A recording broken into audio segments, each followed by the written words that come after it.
সুপ্রিয় দর্শক আসসালামু আলাইকুম। সবাই কেমন আছেন? আশা করি সবাই ভালো আছেন। আজকের এই ভিডিওতে দেখাবো এমএ অর্থাৎ মাস্টার্স এর রেজাল্ট কিভাবে সরাসরি লিংকের মাধ্যমে দেখবেন। আমি ২ টি ওয়ে দেখাবো।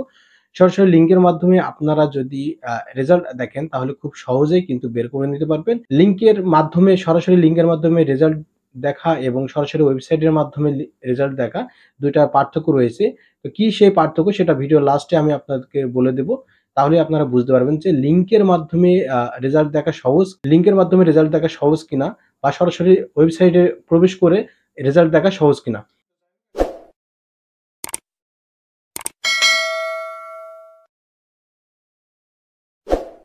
তো যাই হোক এখন আপনার যেটা যে আপনাদের ফোনের যেকোনো একটি ব্রাউজার ওপেন করবেন এবং সার্চ বারে ট্যাপ করবেন। ট্যাপ করে এখানে টাইপ করতে হবে nu.ac.bd। ওকে, জাস্ট এটা টাইপ করে আপনারা সার্চ করবেন। সার্চ করলে আপনাদের জাতীয় বিশ্ববিদ্যালয়ের একটি ওয়েবসাইটে নিয়ে যাওয়া হবে। এরপর আপনার যেটা করতে হবে এখানে দেখতে পাচ্ছেন যে রেজাল্ট একটা অপশন দেওয়া আছে। আপনাদেরকে রেজাল্টে ক্লিক করতে হবে। ওকে, রেজাল্টে ক্লিক করে দেওয়ার পর এই ধরনের একটি অপশন চলে এসেছে। এরপর আমরা যেটা করব, আমরা যেহেতু মাস্টার্সের রেজাল্ট দেখতে যাচ্ছি এমএ, আমাদের যেটা করতে হবে এখানে দেখতে পাচ্ছেন মাস্টার্স লিখা আছে। জাস্ট আমরা এখানে ক্লিক করব। এখানে ট্যাপ করার সাথে, সাথে এই ধরনের একটি অপশন চলে এসেছে। এখন আমরা যেহেতু এমএ ফাইনাল রেজাল্ট দেখব, তো আমরা যেটা করব মাস্টার্স ফাইনাল জাস্ট এখানে ক্লিক করব। এটা হচ্ছে ওয়েবসাইটের মাধ্যমে আপনারা রেজাল্ট দেখতে পারবেন।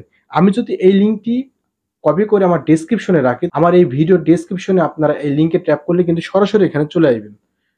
কিন্তু যখন রেজাল্ট প্রকাশ হয়, পাবলিশড হয়, তখন দেখবেন যে সার্ভার অনেক ডাউন থাকে। সবাই একসঙ্গে ট্রাই করার ফলে সার্ভার ডাউন হয়ে যায়। সেক্ষেত্রে আপনার যে ৩ টা স্টেপ, ১ম এ আপনারা nu.ac.bd টাইপ করে সার্চ করবেন। সেটা দেখবেন যে সার্ভার ডাউনের কারণে সেই সার্ভারে প্রবেশ করতে অনেক দেরি হবে। ২য় স্টেপ হচ্ছে আপনার রেজাল্টে ক্লিক করবেন। রেজাল্টে ক্লিক করার সাথে, সাথে দেখবেন যে আপনার ইন্টারনেট ঘুরছে, সার্ভার ডাউনের কারণে প্রবেশ করতে পারবেন না। দেন আপনাকে ক্যাটেগরি সিলেক্ট করতে হবে, সিলেক্ট করে এখানে আসতে হবে।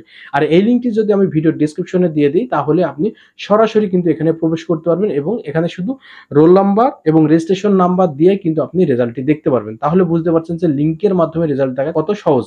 তো যাই হোক আপনারা অবশ্যই বুঝতে পেরেছেন লিঙ্কে ট্যাপ করলে আপনারা খুব সহজেই রেজাল্টটি দেখতে পারবেন। তো এখানে দেখতে পাচ্ছেন যে এক্সাম রুল অর্থাৎ আপনার যে রোল নাম্বার রয়েছে সেই রোল নাম্বার এখানে দিতে হবে। আমি এখন আমার রোল নাম্বারটি দিচ্ছি। ওকে, আমাদের রোল নম্বরটি দেওয়া কমপ্লিট হয়ে গেছে। এখন আমাদের রেজিস্ট্রেশন নাম্বার দিব। ওকে, আমাদের রেজিস্ট্রেশন নাম্বার দেওয়াও কিন্তু কমপ্লিট হয়ে গেছে। এখন আমাদের যেটা করতে হবে এখানে ইয়ার দিতে হবে, ইয়ার সিলেক্ট করতে হবে। দেখছি অর্থাৎ আপনি যেই সনে পরীক্ষা দিয়েছেন সেই সনটি এখানে দিবেন। ফর এক্সাম্পল আমি দিচ্ছি আমার যেহেতু ২১ সন রয়েছে, তো আমি ২১ সন সিলেক্ট করে নিলাম এক্সাম ইয়ার। এরপরে দেখতে পাচ্ছেন এখানে কিন্তু নিচে ক্যাপচা রয়েছে। ঠিক আছে? এই ক্যাপচাটি যদি আপনারা বুঝতে না পারেন তাহলে দেখবেন যে এখানে click here two refresh. Just এখানে ক্লিক করবেন তাহলে ক্যাপচাটি চেঞ্জ হয়ে যাবে। এরপর আপনাকে যেটা করতে হবে enter the code above here, just এই বক্সে ক্লিক করবেন। বক্সে ক্লিক করে আপনাকে যেই ক্যাপচাটি দিয়েছে সেই ক্যাপচাটি সেম ক্যাপচা এখানে কিন্তু টাইপ করতে হবে। অর্থাৎ ক্যাপিটাল লেটার বা স্মল লেটার আপনাকে কিন্তু দেখে নিতে হবে।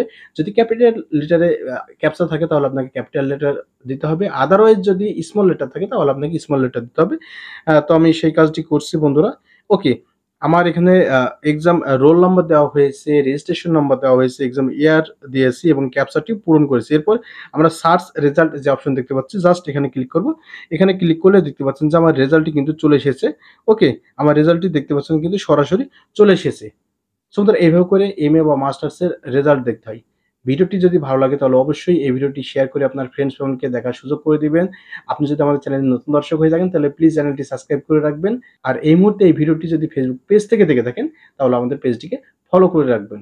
ধন্যবাদ, সবার সুস্বাস্থ্য কামনা। আজকের মতো ভিডিও এখানেই শেষ করছি। আল্লাহ হাফেজ।